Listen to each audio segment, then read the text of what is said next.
Good evening to you. Thank you so much for tuning in to KUTV Weekend Live. We have so much in store for you, but first, let's get the introduction.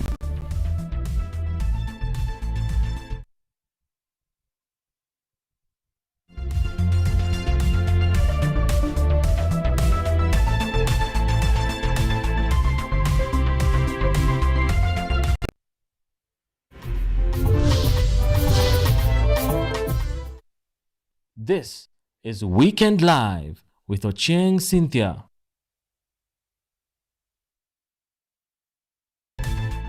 That's right, and Mutava Mungeli is joining us for the sign language interpretation. We are live across all our social platforms. On YouTube, it's KUTVNEWS Kenya. On X, it's KUTV_Kenya. The role of the father in the family has for a long time been neglected, and with today being the World Father's Day, the importance of celebrating them has been echoed around the country. Led by President William Ruto, Kenya has joined the world in celebrating fathers for their lead role of leading and providing for their families. The president has called on families to embrace the difficult tasks being done by fathers and guardians to put a plate of food in their homes. Happy Father's Day, our President. Thank you very much.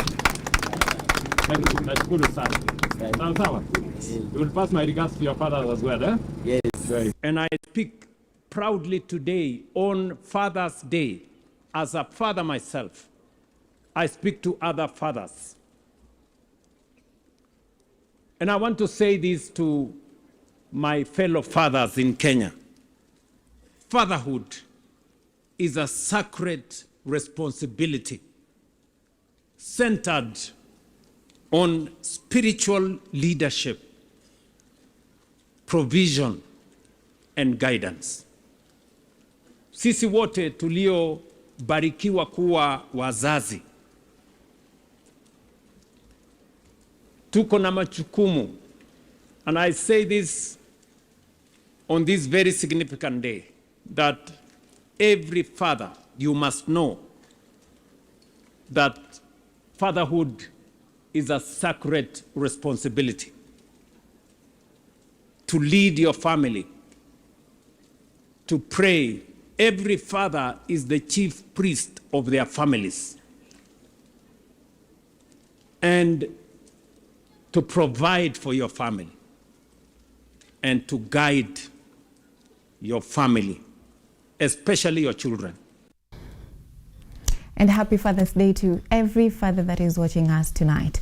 Now, moving on, the 17-year-old student who was shot and killed by police during the anti-Ebola quarantine facility protest in Nanyuki town, Laikipia County, was laid to rest in a low-key ceremony involving family and friends. The loss of a young, promising life in the hands of security agencies has caused uproar, with calls for justice dominating the event, with mourners demanding justice for the young Catholic who aspired to become a priest. The altar boy's aspiration to become a Catholic priest were put to rest last week at Lekki Estate when security personnel engaged in combat with groups of disruptive young people who wanted to voice their objections to the proposed US-backed quarantine facility in Laikipia County. Na ningetaka kwamba serikali watupe haki ya kijana wetu, because we all have rights of demonstrations. Please, the police, stop killing us. We all have the right to demonstrate. Let it be peaceful. Mwache kutuharibia maandamano yetu. Now we just hope atapata justice and may he continue resting in peace. Sisi tukua kama wanananyuki, tukua kama shule ya Dhingido ambapo unaona vijana wa Dhingido wako hapa. Sisi tunauliza swali moja kwa serikali. Nataka kuuliza hivi. Unajua kwamba polisi anapatiwa silaha, lakini sio silaha ya kuua mwananchi. Ni silaha ya kulinda mwananchi. Je, wakamuua kijana mdogo wa miaka 17? Nasema ya kwamba wametufanyia hawajifanyia haki. Na nataka kusema ya kwamba kama wiki ambayo inakuja tutasikia kwamba serikali inaanza kufanya compensation ya wale watu ambao waliuawa. Sasa swali yangu ni ya kwamba, je, hii serikali imekuwa ya kwamba itaendelea kuua watoto wetu ili hali waendelee kuwalipa compensation? Wakati wa maandamano, kijana Sylvester alipata janga ya kuuawa na polisi, na ninasema kwa uhakika sababu postmortem ilipofanywa ilitokea ni risasi ilimuua. Mtoto Sylvester ni wa miaka 17 na anasomea shule ya upili ya Thingithu. Kijana mdogo mwenye alimuua hakukuwa na utu, sababu hakumpiga akitoroka, bali alimpiga uso hata cross ridge, kulingana na vile matokeo ya postmortem. Tuko na uchungu mwingi sana. Now, the Deputy Inspector General of Police, Eliud Lagat, has assured Kenyans that adequate security measures have been put in place ahead of the June 2020 25th memorial demonstrations, emphasizing the right to peaceful assembly. Lagat also warned that any violence or destruction of property will be met by strict action. The memorial demonstration for those who lost their life is to be held on June 25th. The protest has received support from various political leaders, including Martha Karua, Siaya Governor James Orengo, former Chief Justice Willy Mutunga, as well as human rights activists. They have affirmed the importance of holding peaceful demonstration to honor those they describe as national heroes. They should not be, threatening and intimidating those who want to hold demonstrations. The president talks as if Kenya is a monarchy. We know when somebody goes to give a notice of a demonstration, that demonstration is being given in accordance with the law.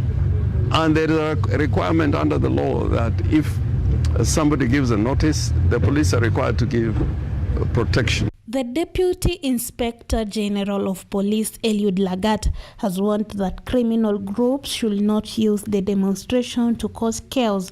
Lagat has called on security agencies to intensify operation against criminal gangs, including political-linked thugs and the so-called Panga Boys group, which has been associated with insecurity incidents in the coastal region. Hatutaki uhalifu associated na goons. Tumeshaona Bwana Nuno na timu yake cracking down. Tumesema goons na criminal banker boys, name them. Hatutaki wasumbue watu wa Mombasa. Na nataka kutumia nafasi hii kuwaonya na kuwaambia kwamba mkono wa serikali na nafasi ya goons. The planned demonstration have sparked mixed reaction from leaders and Kenyans, with report indicating they are coming at a time when the 2026-2027 budget is expected to be enacted into law, an event that is said to be adding pressure to an already sensitive situation, especially due to the difficult economic conditions. This is a free country. You have the freedom to dream, freedom to speak, freedom to become all that you can be. But freedom and responsibility are inseparable. Tumeweka high gear kuhakikisha kwamba uhalifu especially associated na hiyo goons umeuliza, tunaimaliza hivi karibuni. Face the full force of the. Lagat remarks come just days after President William Ruto affirmed that Kenyans have a constitutional right to hold peaceful demonstrations. Kenyans now remain observers, waiting to see whether the government will ensure that there are no more incidents of arbitrarily killing. Yvonne Shirisha, KUTV.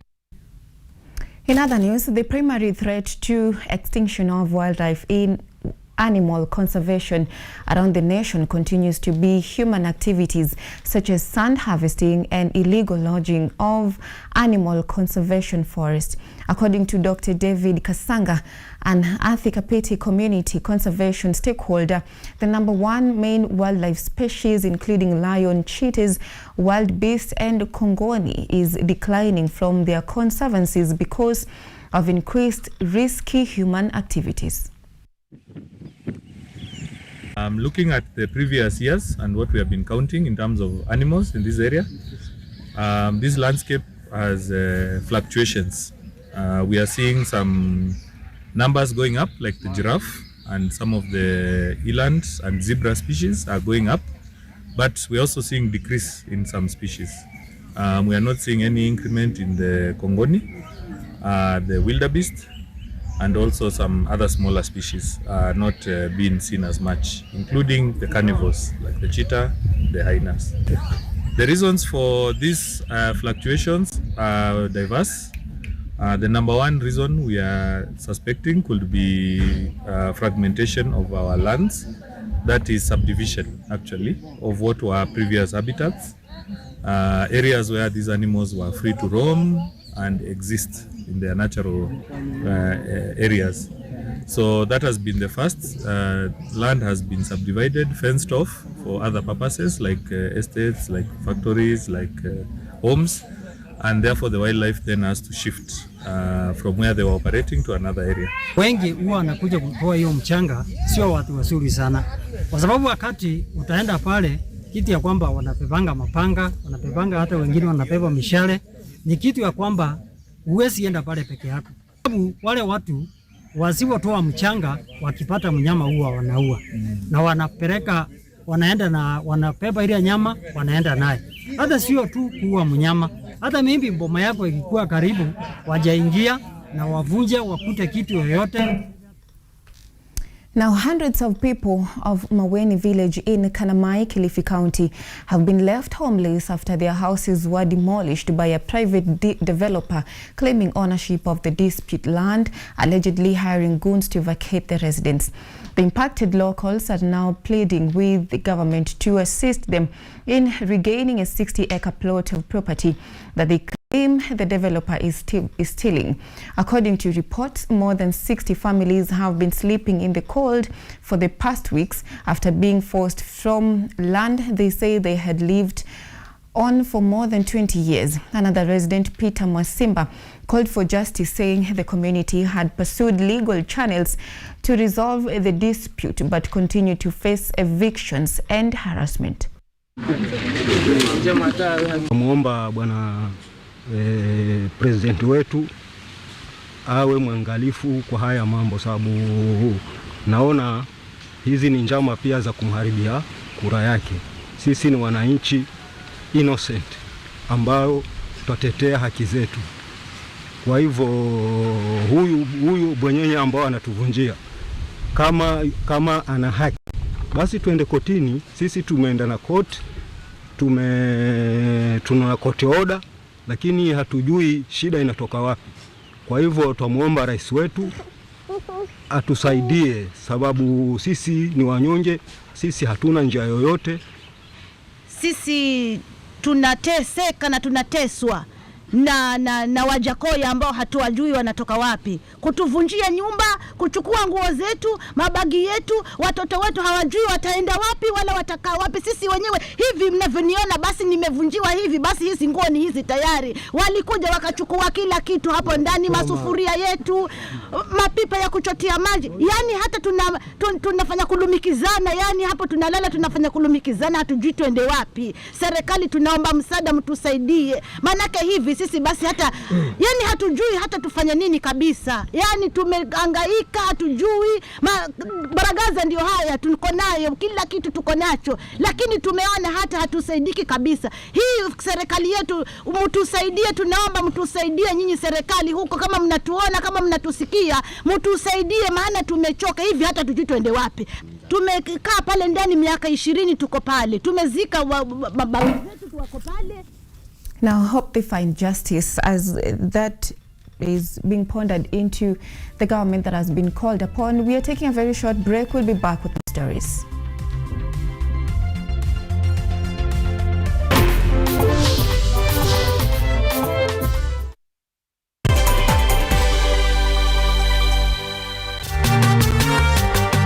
Wanasema kula uhondo kwa taka matendo, na bila shaka matendo yake yakazaa uhondo. Bidii na panda shuka zake zikamfanya awe mwanga wa dunia. Pauline Care ni mwalimu wa walimu. Nilijua nilikuwa ninataka kufanya kwa mochari. Nilijitolea kimasomaso, nikasema manake nimeenda shule kama wenzangu wa kiume, nitafanya kazi kadri na uwezo wangu. Inafika mahali ile game yenye umesema hiyo ndio naenda ku give up na uachane na boxing, ndio unapata WBC.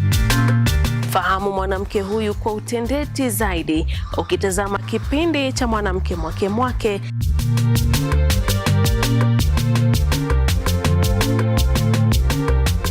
Kila Jumatano saa 2:30 usiku, ukiwa nami Caroline Kimwele.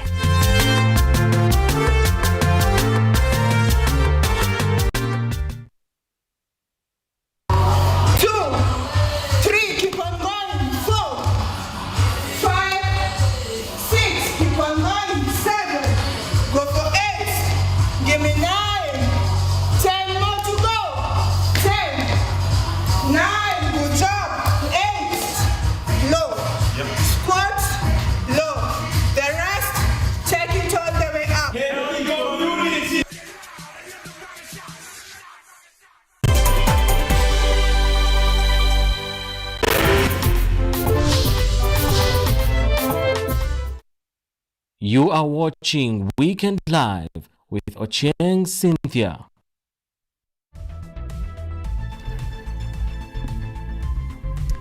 Welcome back, and let's keep on informing you.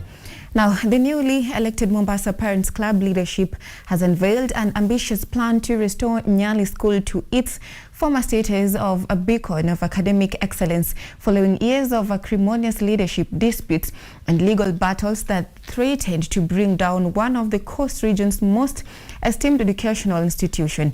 Reforms have already been implemented and quickly by incoming administration, while fresh attempts are being made to restore the institution's academic prowess. The disputes took a heavy toll on the school, with about 150 learners leaving during the period of its instability, as students currently at the school standing at 860. The parents and all the stakeholders in the education sector is that we will indeed do what parents have given us an opportunity to do, and that is to stabilize the school, to ensure the necessary infrastructural and institutional structures are put in place. As we will take you around, the chair will take you around, you will see already we've begun the process of rebuilding, not just the physical image, but in the boardroom we also concentrate on how to uplift now the academic image of Nyali School. Our promise is that within these 2 years we'll bring back the school to the first position as it should be, because this is a school, the reason why people are so concerned with Nyali School is because this is a school that made Mombasa proud, and that is what we want to revert to. We want to make sure that when people pass here, they know this is a school that puts us in the limelight as Mombasa County. That is our promise. This board is full of professionals, parents who are careful to ensure that they send professionals to run the affairs of this school for the next 2 years. So we have accountants here, we have legal minds, we have business people, we have marketing professionals, we have HR professionals, all coming together to see how we can build our school, how we can give a legacy to our children, and that is our commitment. Nyali School is a center of excellence. We are doing a lot. We have done a lot. We have excelled in different fields, among them academics, co-curricular activities. We have taken students far and beyond.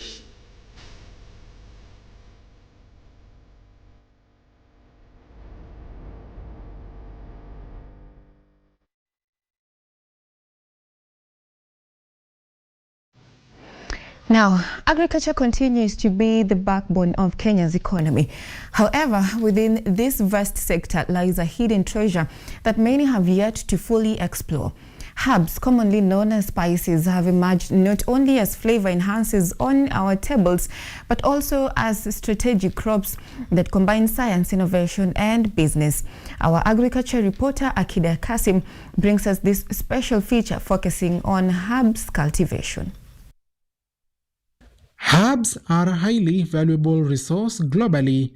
Beyond adding flavor to food, they are widely used in traditional medicine, aromatherapy, and even in the production of cosmetics. This makes the sector one with rapidly growing demand. In 2019, Moses Ochieng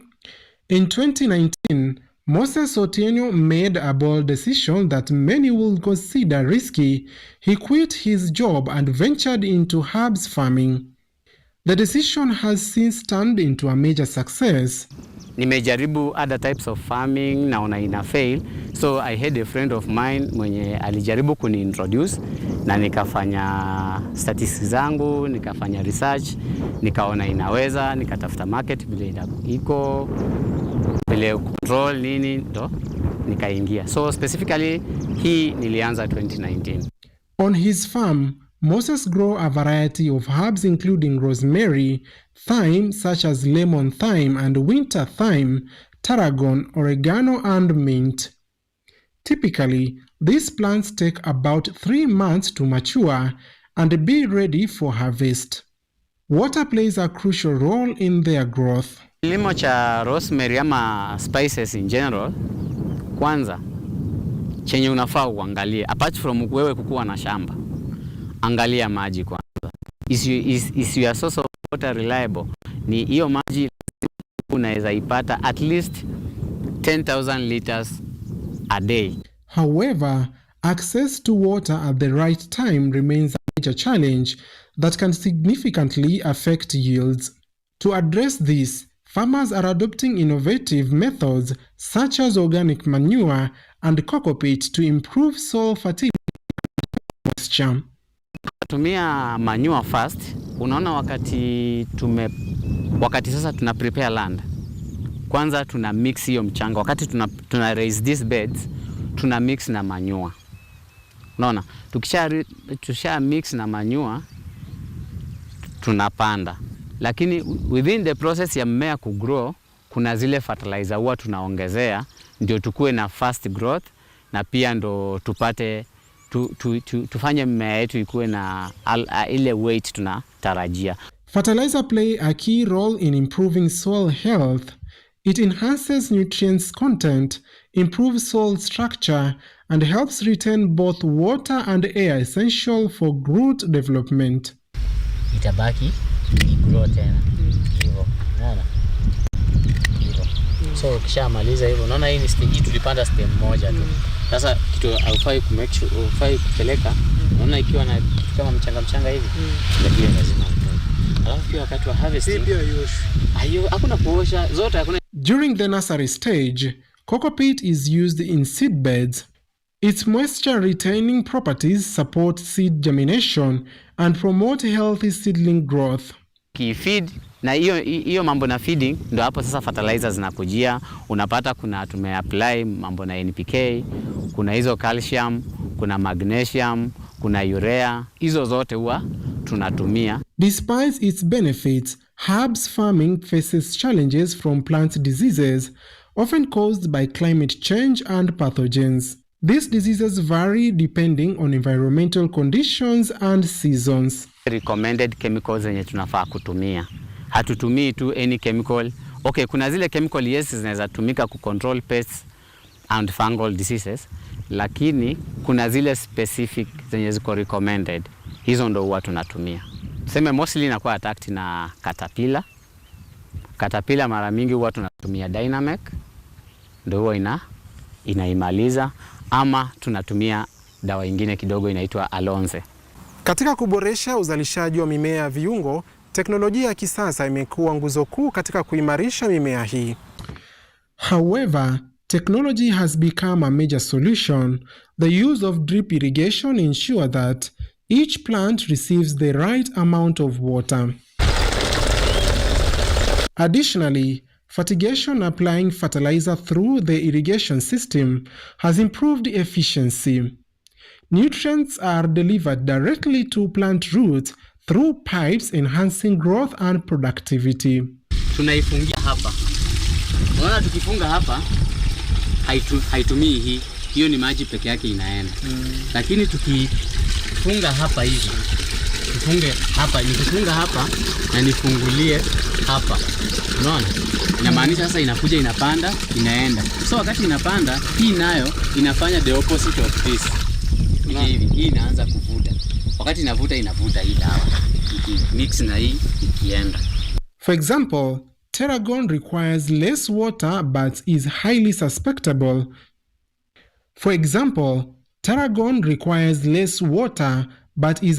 susceptible. To diseases.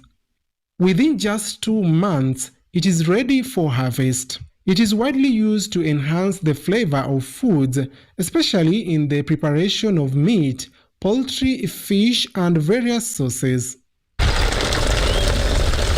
Rosemary is used in both food and beverages such as tea, while mint is known for its refreshing taste. Mint can be harvested every 2 weeks for up to 2 years before replanting. Rosemary inatumika kwa njia zenye mimi najua sana. Wengi wanaitumia kwa chakula kama chai, inakuletea kale ka flavor fulani kama tu vile mint inafanya.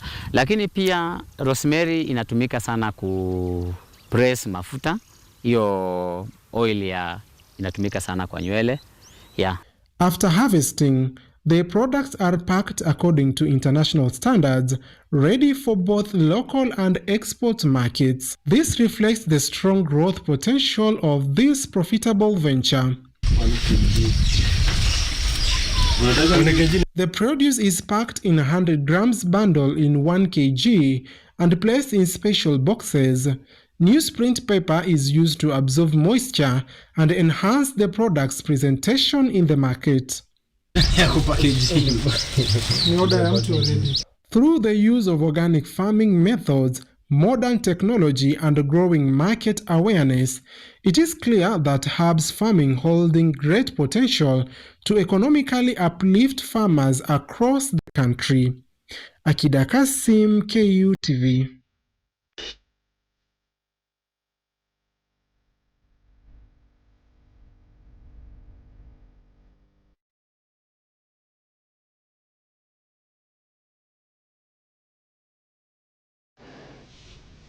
A few kilometers from Nairobi City, in the unique surroundings near the Nairobi National Park, lies an inspiring story that blends resilience, ambition, innovation, and hope.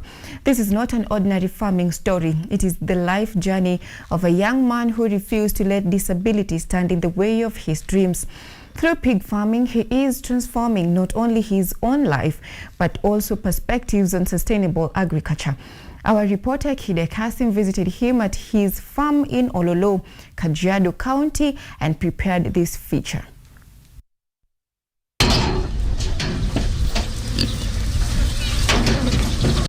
At the Ololo farm, farming has become more than just an economic activity. It is a life classroom that teaches discipline, hard work, and innovation.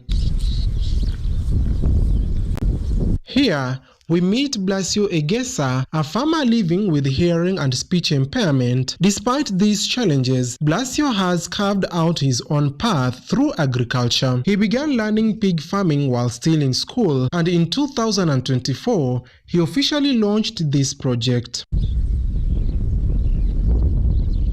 Today, he keeps over 60 pigs, clear proof that disability is not inability, but a challenge that can be managed.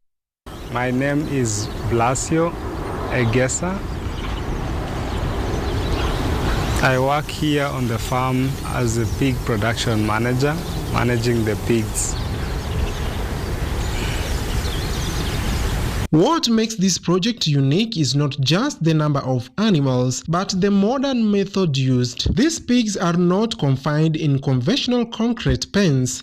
Instead, they are kept in an open space enclosed with an electric fence that protects them from wild animals and prevents them from escaping. Naweka nguruwe nje kwa hii nyumba yenye tunaita pig tractors. Asubuhi tunawafungulia, wanakaa mchana nje. Tunawekea maji, ingine kwa mudbat, wanajiviringa tu mchana. Alafu jioni wakisha kula tunawarudisha kwa nyumba. Their housing is also unique repurposed mobile structures known as mobile pig tractors. These are moved regularly, allowing the soil to recover and naturally distributing manure. Ukulima wenye tunafanya hapa ni tofauti na ile yenye tunafanya nyumbani. Ule wa kufanya nyumbani ni ile yenye watu wamezoea, ile ya kuweka kwa nyumba, kusafisha nyumba asubuhi. Lakini tofauti na hii, unaruhusu nguruwe wakuwe nje, waenjoy mazingira kama wanyama wengine wa kawaida. So wanapata chakula yao mzuri, chakula tofauti tofauti. Wale wenye wamefungiwa ndani wanakuwa na shida ya kuumana sana, lakini hapa wako free. Wakishapewa chakula na wakule vizuri, waende kwa mudbats, waogelee. To ensure no resource goes to waste, the pigs are fed on food leftovers from Ololo Safari Lodge. This is a practical example of a circular economy where waste is converted into a valuable resource. The system reduces production costs while protecting the environment. So asubuhi kama saa 1:30 tunaenda tunachukua chakula, tunachukua mabaki kutoka kwa jikoni. Kwa hii shamba yetu tuko na bahati kuwa na pia hoteli ambayo iko na jikoni, inatoa ile mabaki yenye watu wamekula. Pia tunatengeneza bond road. Ile mabaki ya bond road yote inakuliwa na nguruwe. Pia kwa soko tunaenda tunakusanya matunda na mboga. Wanakusanya na wanaleta huku, tunawaekea, wote wanakula. Cleanliness is a top priority. The pigs are washed regularly and allowed to cool off in mud or water puddles, which helps regulate their body temperature and improve their health.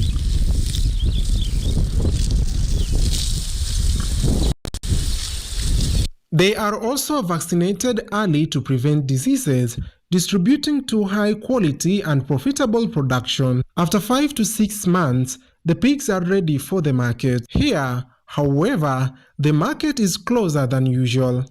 The meat is used directly at Ololo Safari Lodge restaurant in a system known as farm to table. Guests enjoy products like sausages and bacon fresh from the farm. Kuwaeka huku nje wako na furaha sana, so changamoto zile za magonjwa sana haziko. Ni mara moja tuna have kuita daktari, anakuja kuwachanja mimi tu ile wakiwa wadogo, ile ya kukata meno, kukata mkia, zile matibabu tu zile za kawaida, lakini si ugonjwa ile.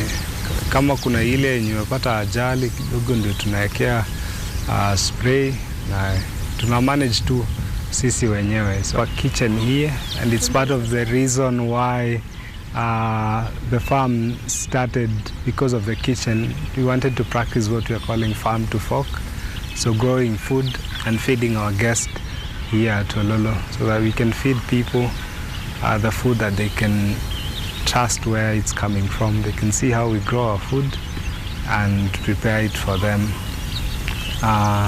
So what we do here at Ololo, we call ourselves regenerative farmers because we are trying to raise crops and livestock in a way that takes care of the environment, sort of mimics the natural way things would grow. Like livestock would move in a park or crops would grow in a forest. So that's what we call regenerative agriculture. So behind the success is leadership that believes in equality. The farm manager, Kelvin Getobai, explains that a person's ability should not be measured by their disability. In addition to offering opportunities to persons with disabilities, the farm provides regular training on the farm management. On farm, we have a total of about 12 full-time employees, and half of those are deaf. They are very skilled, experienced, and they're very good to work with, very focused. That's why we love working with them. So they manage various enterprises, including the pig enterprise. We have Blasio, who's managing the enterprise, and he's been doing a very amazing job, and we would like to continue working with him. However, the journey has not been without challenges. The presence of wild animals such as hyenas necessitates the use of electric fence for livestock safety. Financial constraints are also a challenge faced by many farmers, but for Blasio and his team, determination outweighs the obstacles. In the next 5 years, what we want to see is Ololo turning into like a proper demonstration farm for pasture-raised pork as our main enterprise, and it's something that we are building on and promoting in the market, working with our team to create premium cuts. Already we've received very good feedback from our guests that we are serving from our kitchen of how good our pork is. Using a circular economy system in farming can reduce cost, manage waste, and increase profits. Food leftovers can serve as nutritious livestock feed, especially for pigs, provided hygiene and quality standards are maintained. Akida Kasim, KUTV.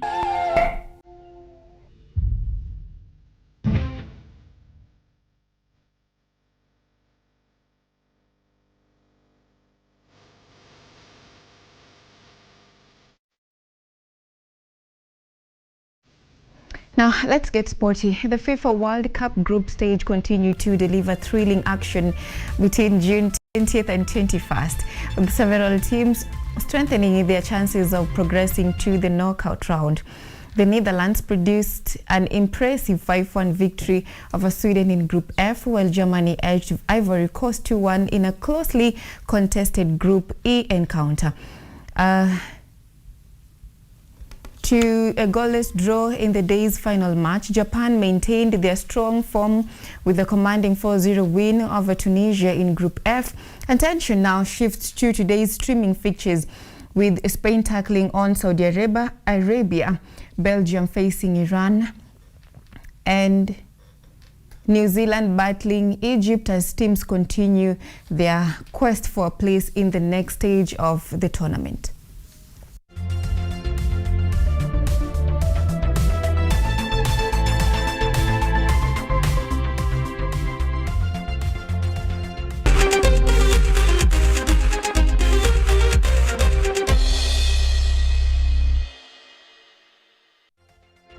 Many thanks for entrusting us to get you informed on this very day.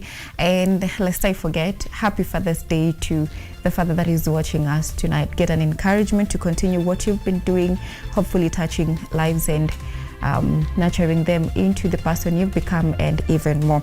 Now, not forgetting to also give a vote of thanks to everyone that made this bulletin a success, from my producer to the director to those on the social media platforms, on the sounds, and everyone. With me has been Mutava Mongeli. My name is Ochieng Cynthia. Do have a lovely night.